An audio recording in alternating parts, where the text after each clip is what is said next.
شروع اللہ کے نام سے جو بڑا مہربان اور نہایت رحم کرنے والا ہے۔ تمام حضرات سورہ فاتحہ اور درود پاک پڑھ لیجئے۔ اعوذ باللہ من الشیطان الرجیم، بسم اللہ الرحمن الرحیم، الحمدللہ رب العالمین، الرحمن الرحیم، مالک یوم الدین، ایاک نعبد و ایاک نستعین، ایاک نعبد وَإِيَّاكَ نَسْتَعِينُ إِيَّاكَ نَعْبُدُ وَإِيَّاكَ نَسْتَعِينُ اهْدِنَا الصِّرَاطَ الْمُسْتَقِيمَ صِرَاطَ الَّذِينَ أَنْعَمْتَ عَلَيْهِمْ غَيْرِ الْمَغْضُوبِ عَلَيْهِمْ وَلَا الضَّالِّينَ آمین۔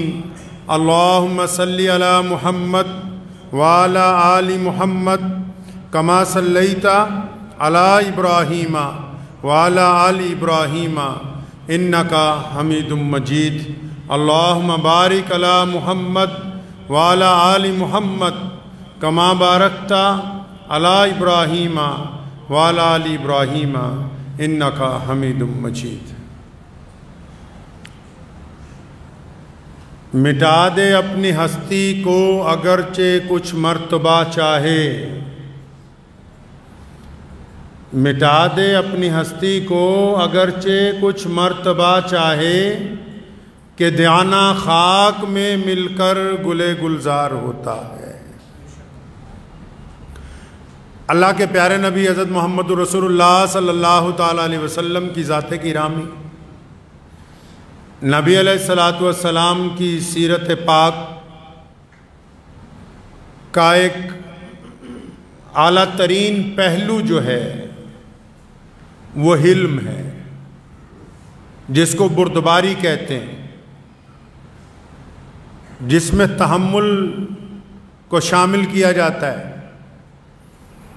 جو صبر کے ساتھ مزاج کے اندر پیدا کیا جاتا ہے۔ نبی علیہ السلام نے اپنی پاک حیات جو ظاہری طور پر انسانوں کے سامنے نظر آتی ہے، اس میں حلم کا بہت استعمال کیا، صبر کا بڑا استعمال کیا، بردباری کا بہت استعمال کیا۔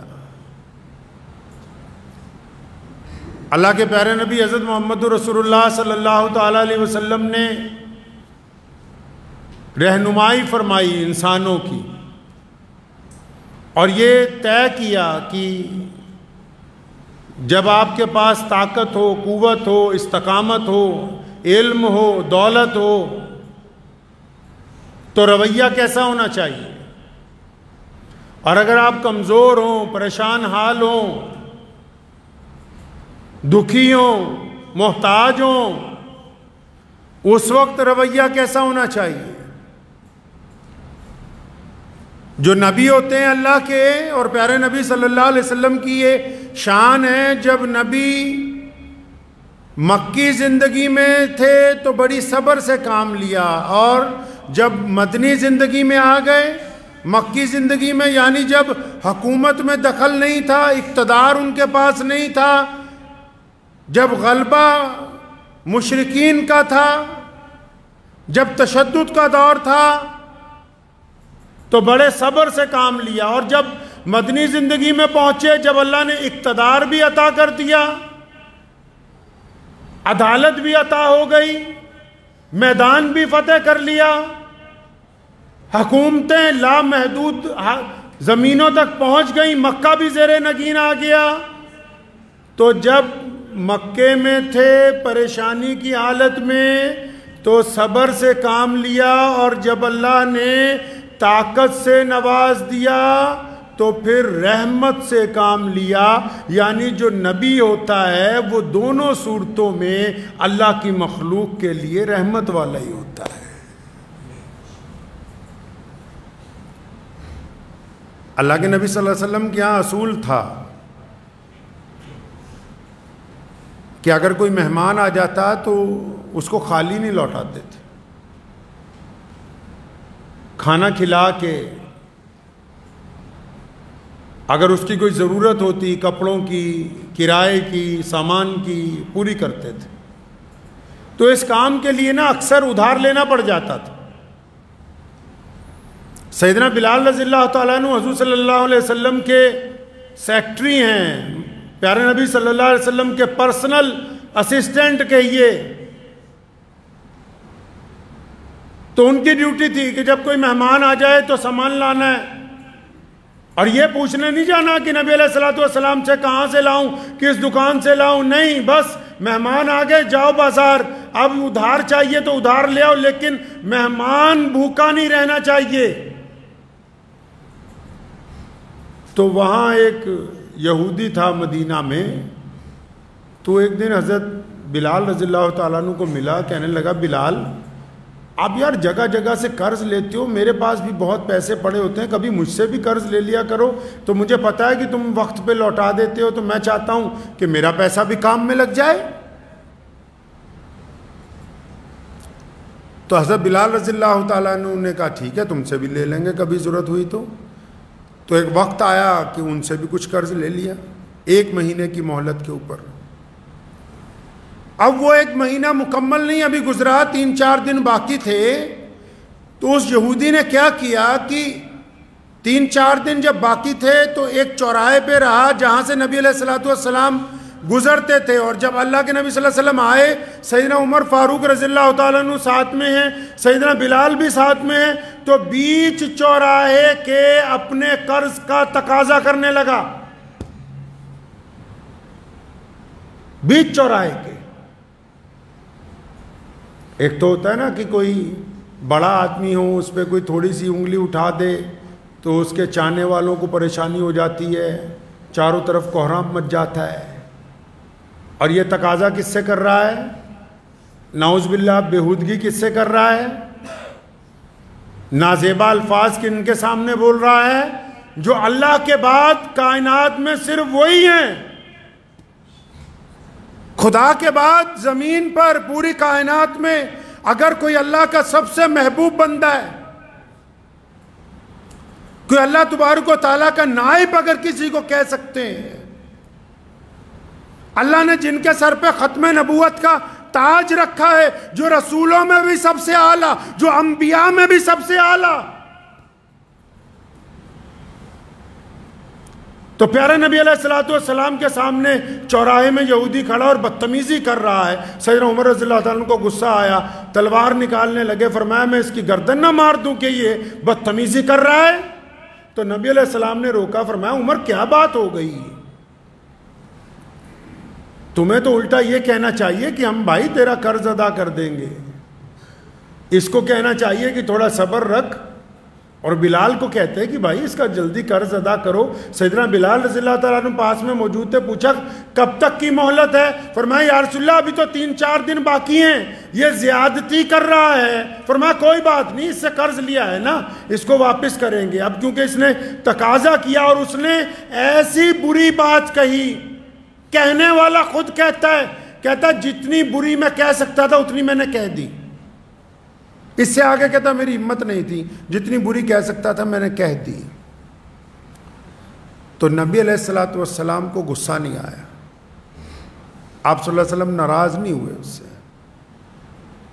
آپ صلی اللہ علیہ وسلم نے سیدنا عمر فاروق رضی اللہ تعالیٰ عنہ کی ڈیوٹی لگائی کہ اچھا تو ناراض ہو رہا ہے، اس سے اب تیری ذمہ داری ہے، فوراً اس کو لے جا، اس کے قرض کا ادا کر دو اور اس کو کچھ فالتو بھی دینا۔ تو سیدنا عمر رضی اللہ تعالیٰ عنہ اس کو لے گئے، اس کو جا کے اس کے قرض کے مطابق کھجوریں بھی دے دیں اور کچھ فالتو بھی دیں۔ حضرت عمر رضی اللہ عنہ نے پوچھا یا رسول اللہ فالتو کیوں؟ فرمایا تم نے اس کو ڈانٹا ہے نا، اس کو ڈانٹا نہیں۔ اب اگر عمر رضی اللہ تعالیٰ عنہ جلالی طبیعت کے شخص تھے، قرض تو دے دیا، فالتو کھجوریں بھی دے دیں، لیکن چہرے پہ ناراضگی کے آثار تھے، کیونکہ اس بندے نے ناحق بات کہی تھی۔ تو جب سب کچھ دے دیا تو اس بندے نے کہا کہ عمر تم مجھے پہچانتے ہو؟ فرمایا میں نے تجھے پہچاننے سے کیا لینا ہے، تیرا حساب ہو گیا، چل نکل اب یہاں سے، ہم نے تجھے پہچان کے کیا کرنا ہے؟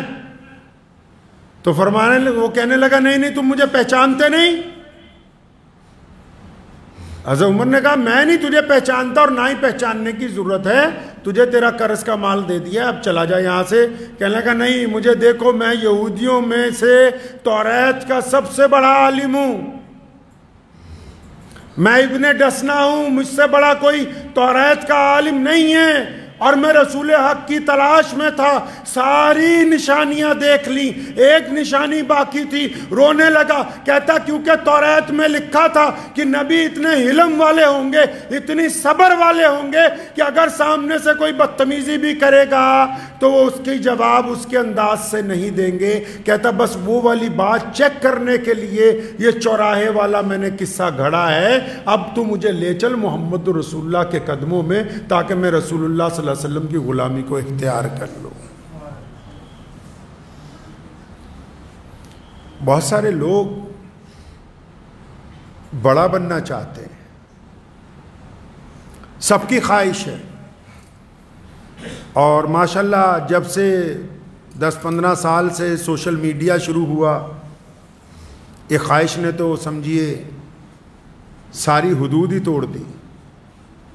کوئی چوراہوں میں اپنی تصویر لگا کے، کوئی واٹس ایپ پہ اپنی تصویر لگا کے، کوئی کسی کو 10 کلو آٹے کی تھیلی پکڑا کے، کوئی کسی غریب لڑکی کی شادی کروا کے سوچتا ہے کہ میں بڑا بن جاؤں۔ بڑا بننے کے لیے نبی علیہ السلام نے جو طریقے بتائے ہیں اس میں حلم کا ہونا سب سے زیادہ ضروری، بردباری کا ہونا، سمجھداری کا ہونا۔ بدتمیزی کی جواب میں اگر بدتمیزی کی تو پھر کیا بات ہے، گالی کی جواب میں اگر گالی دے رہے ہیں تو کوئی کمال نہیں کر رہے آپ۔ اگر اپنوں کی بے عزتی کر کے آپ سوچتے ہیں کہ ہم 2 قدم آگے چلے جائیں گے تو یہ آپ سب سے بڑے بیوقوف ہیں۔ آپ کسی کو تانا دے کے 4 لوگوں میں کسی کی بے عزتی کر کے سمجھتے ہیں کہ نہیں بس میری بڑی عزت ہو رہی، عزت نہیں ہو رہی۔ اللہ تعالیٰ نے تو کہا قرآن پاک میں بڑے صاف لفظوں میں، ان اللہ مع الصابرین، کہ بے شک اللہ تعالیٰ صبر کرنے والوں کے ساتھ ہے۔ صبر کون کرتے ہیں بھائی؟ صبر وہ کہ جن کی زبان پہ پھر کوئی بات آتی نہیں ہے، اللہ ساتھ ان کے ہیں۔ متعدد مفسرین نے اس آیت کی تفسیر کے اندر جا کے لکھا ہے کہ اس کے مکمل صبر کی بات یہ ہے کہ جو بندہ سامنے والے کی تانا زنی پر، سامنے والے کے جھوٹے الزامات پر، سامنے والے کے تشدد پر چپ ہو جائے، بالکل صبر کر لے، پھر اللہ کہتے ہیں کہ اب میں تیرے ساتھ ہوں، تیری طرف سے اب میں بدلہ لوں گا اس سے۔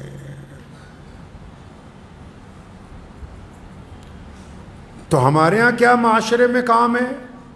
ہم سمجھتے ہیں کہ اپنے کسی بھائی کی بے عزتی کر کے ہم تو کامیاب ہو جائیں گے۔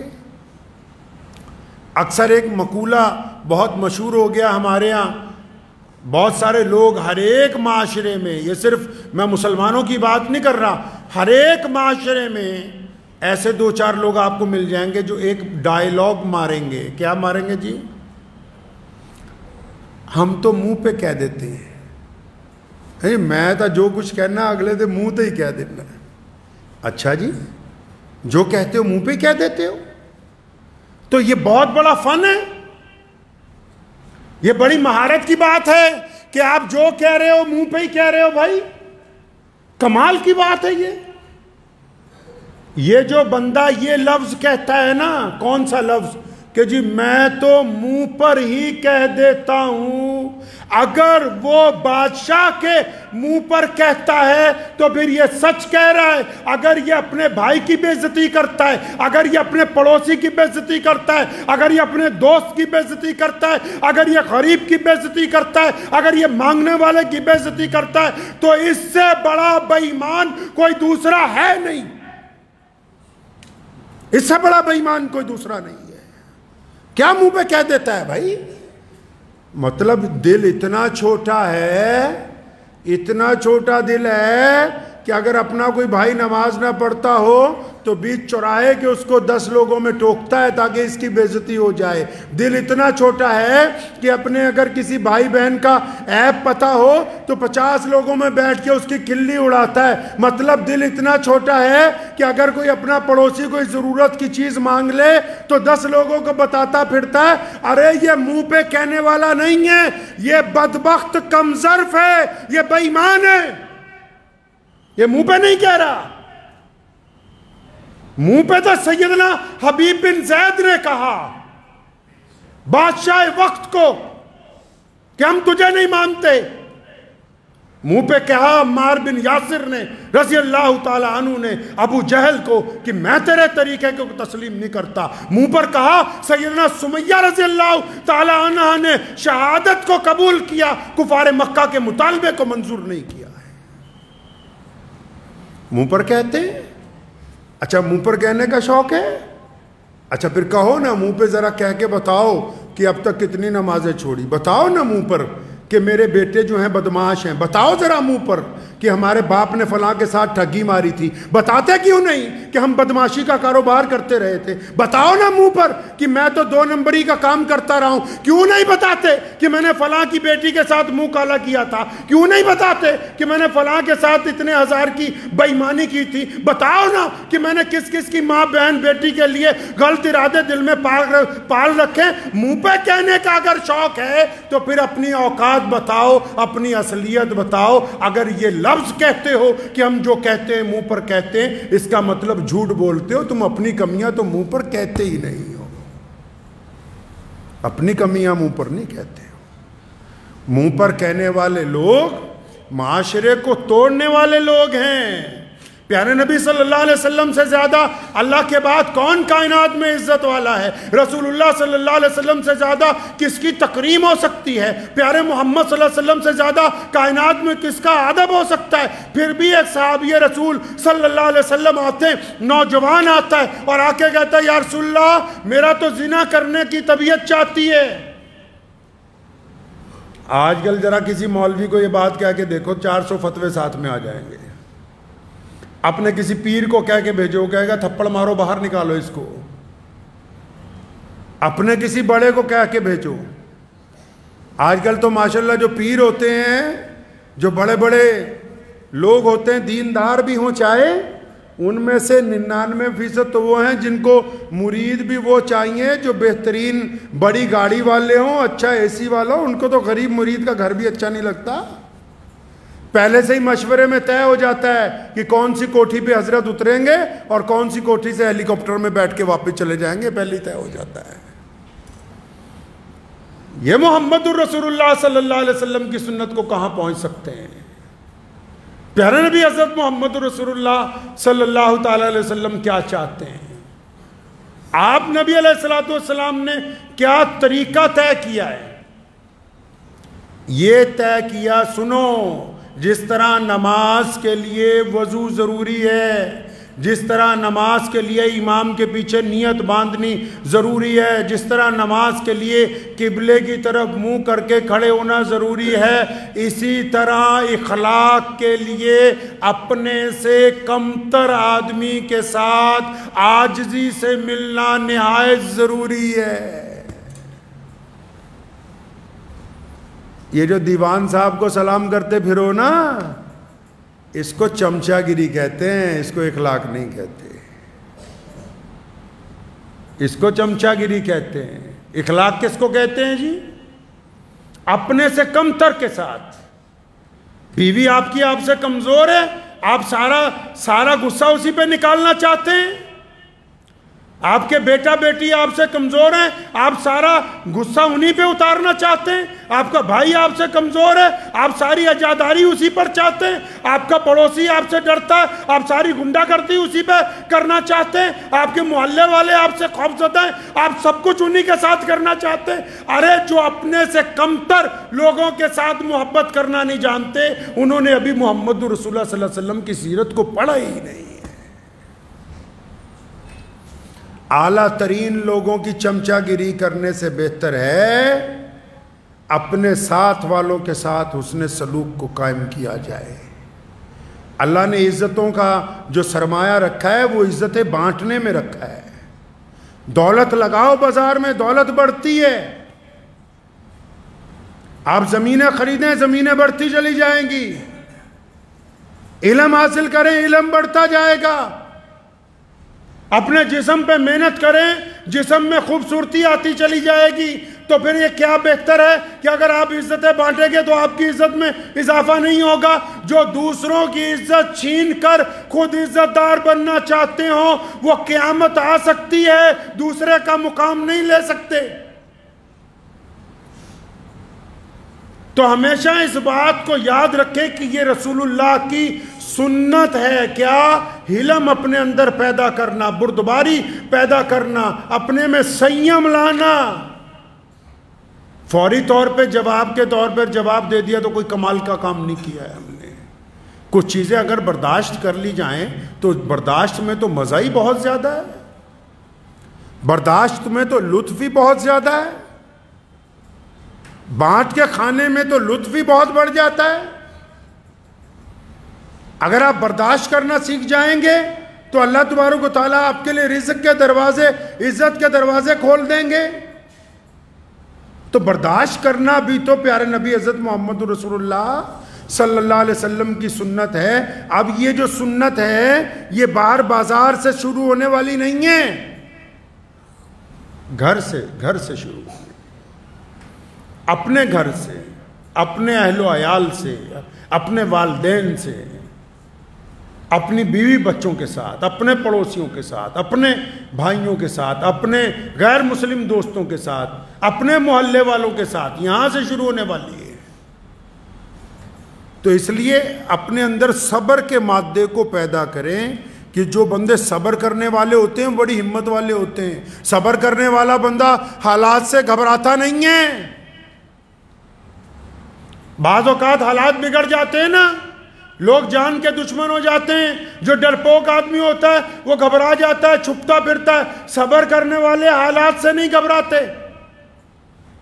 صبر کرنے والوں کو اللہ نے ہمت دی ہوتی ہے، استقامت دی ہوتی ہے. وہ اس بات پر یقین رکھتے ہیں کہ نفع اور نقصان کا مالک اللہ ہے.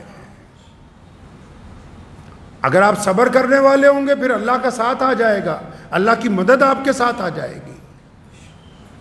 تو ذہن نشین کر لیں اس بات کو کہ یہ پیارے نبی حضرت محمد رسول اللہ صلی اللہ علیہ وسلم کی سنت ہے کہ اگر آپ کو کسی کے اوپر تھوڑا سا بھی اقتدار حاصل ہے تو پھر اپنی عزاداری کو قائم نہ کریں. صبر کے ساتھ، حلم کے ساتھ، استقامت کے ساتھ قائم کریں. جب تھوڑا صبر سے کام لیں گے، تھوڑی محبت سے کام لیں گے تو وہی وقت جو ہے آپ کے ساتھ چلا جائے. میرے دادا حضرت مولانا مفتی محمد احمد لدھیانوی رحمۃ اللہ علیہ یہاں تشریف فرما تھے.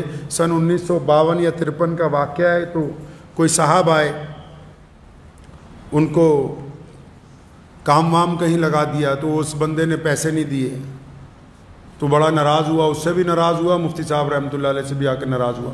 ناراضگی میں 3-4 تلخ باتیں کہیں تو حضرت ہنستے رہے. تو خادم کو بلایا کہ لے آؤ اسے شربت پلاؤ. شربت پلایا، کچھ ٹھنڈے ہو گئے. پھر جب ٹھنڈے ہو گئے، غصہ اتر گیا ان صاحب کا، تو پھر دوبارہ 3-4 سخت باتیں اس لیے کہیں کہ حضرت میں تو آپ کو اتنی بری باتیں کہیں تو آپ نے جواب میں مجھے ڈانٹا ہی نہیں. پھر بعد میں دوست بن گئے. تو اگر آپ 2 منٹ خاموش رہ جائیں گے تو رشتوں کو اگر آپ جوڑ لیں گے تو اللہ تبارک و تعالیٰ آپ کو استقامت عطا فرمائے گا. اور جو رشتوں کو جوڑنے کی بات ہے، قرآن پاک میں نے کہا نا وَاعْتَصِمُوا بِحَبْلِ اللَّهِ جَمِيعًا، اللہ کی رسی کو مضبوطی سے بولو نا، پکڑ لو. اللہ کی رسی کو مضبوطی سے بس پکڑ ہی رکھی، آگے نہیں پتا کیا ہے ان کو. قرآن نے کہا اللہ کی رسی کو مضبوطی سے پکڑو، لیکن کیا کہا آگے؟ فرمایا لیکن آپس میں لڑنا نہیں، آپس میں ایک دوسرے کی ٹانگیں مت کھینچنا، ایک دوسرے پر الزام تراشی مت کرنا، ایک دوسرے کی عزتیں مت اچھالنا، فروئی مسائل کو لے کے ایک دوسرے کو سڑکوں پر ذلیل نہ کرنا، مسجدوں میں بیٹھ کے ایک دوسرے کے خلاف تقریریں مت کرنا، ایک دوسرے کے خلاف عوام کو بھڑکانا نہیں، ایک دوسرے کے خلاف لوگوں کے دلوں میں نفرت مت پیدا کرنا. اور پھر قرآن نے یہاں تک کہا کہ اللہ کی رسی کو مضبوطی سے پکڑنے والوں، اگر تم آپس میں لڑتے رہو گے تو پھر تمہاری ہوا اکھڑ جائے گی، تمہاری عزت تمہارے پاس نہیں رہے گی، ہوا اکھڑ جائے گی تمہاری. یہ کیا سمجھتے ہیں کہ اچھا آپس میں لڑنے سے صرف 2 آدمیوں کی گفتگو بند ہوتی ہے؟ ارے میاں دو بندوں کی گفتگو نہیں بند ہوتی، دو خاندانوں کے تعلقات ٹوٹ جاتے ہیں، دو پڑوسیوں کی سلام دعا بند ہو جاتی ہے، دو کاروباریوں کا آپس میں لین دین ختم ہو جاتا ہے، دو سیاسی لوگوں کا آپس میں ربط ٹوٹ جاتا ہے، سماجی طور پر برباد ہو جاتے ہو، معاشی طور پر برباد ہو جاتے ہو، اور حکومت میں جو حصہ داری ملنی ہے وہ بھی تمہارے ہاتھ سے نکل جاتی ہے۔ آپ نے کیا سمجھا کہ تفرقہ اور نا اتفاقی صرف اتنی سی ہے کہ دو لوگوں میں سلام دعا نہیں؟ یہ نا اتفاقی جو گھر سے چلتی ہے یہ پارلیمنٹ تک جاتی ہے، جہاں تمہارے کسی نمائندے نے بیٹھ کے تمہارے لیے بات کرنی تھی، تم نے تو آپس میں لڑ کے اس کو وہاں پہنچنے ہی نہیں دیا ہے۔ دین کو سمجھیں۔ پیارے نبی حضرت محمد رسول اللہ صلی اللہ تعالی وسلم نے جو ہمیں دین عطا فرمایا وہ بہترین نظام کائنات کا صرف نماز پڑھنے سے، روزہ رکھنے سے، حج کرنے سے، زکوٰۃ دینے سے دین مکمل ہونے والا نہیں ہے۔ امر بالمعروف کے ساتھ نہی عن المنکر کے اوپر چلنا پڑے گا۔ یہ کہنا ہوگا کہ حق حق ہے، ظلم ظلم ہے۔ یہ کہنا پڑے گا کہ ہم آپس میں بھائی بھائی ہیں۔ نفاق کو نکالنا ہوگا۔ جن کی نمازیں ان کو آپس میں دشمنیوں سے نہیں روکتی، جس کی نماز اس کو حرام کھانے سے نہیں روکتی، جس کی نماز اس کے بھائی کی غیبت سے نہیں روکتی، جس کی نماز اس کو اپنی بیوی پہ ظلم کرنے سے نہیں روکتی، جس کی نماز اس کے پڑوسی سے محبت نہیں سکھاتی، جس کی نماز غریب کے منہ میں لقمہ دینے کا درس نہیں دیتی، جس کی نماز راستے میں چلتے ہوئے پتھر کو ہٹانے کا سبق نہیں پڑھاتی، تو یہ نالائق صرف فرض ادا کر رہا ہے، اس کی نماز ادا ہو ہی نہیں رہی ہے۔ کیونکہ نماز کی ادائیگی کا مطلب ہی صرف یہ ہے، نماز کا مطلب ہی یہی ہے کہ اللہ چاہتے ہیں کہ میرے نماز پڑھنے والے بندے اچھے بن جائیں، اور جس کی نماز نے انہیں اچھا ہی نہ بنایا تو اس کا مطلب ہم اپنی منزل تک نہیں پہنچ رہے۔ تو دعا کیجئے، وقت بھی ہو گیا ہے کہ حالات جیسے تیسے بھی ہوں صبر سے کام لینا ہے۔ لیں گے انشاءاللہ؟ ہاں، جو لوگ صبر اور استقامت کو چھوڑتے ہیں وہ تھوڑے سے لالچ میں آ جاتے ہیں، گھبرا جاتے ہیں۔ ابھی ایک ہمارے کشمیر کے سابقہ وزیر اعظم غلام نبی آزاد صاحب نے بیان دیا کہ ہم تو پہلے سے غیر مسلم تھے، بعد میں مسلمان ہوئے، کیونکہ ان کو ظاہری طور پر اقتدار کی کرسی چاہیے۔ تو انہوں نے سوچا کہ مذہب سے زیادہ اچھا تڑکا کسی اور چیز کا تو لگ نہیں سکتا ہے۔ تو میں سرکار کو یہ اپیل کروں گا کہ جو اپنوں کا نہ ہوا وہ آپ کا کہاں ہونے والا ہے، جو اپنوں کا نہ ہوا وہ آپ کا کہاں ہونے والا ہے۔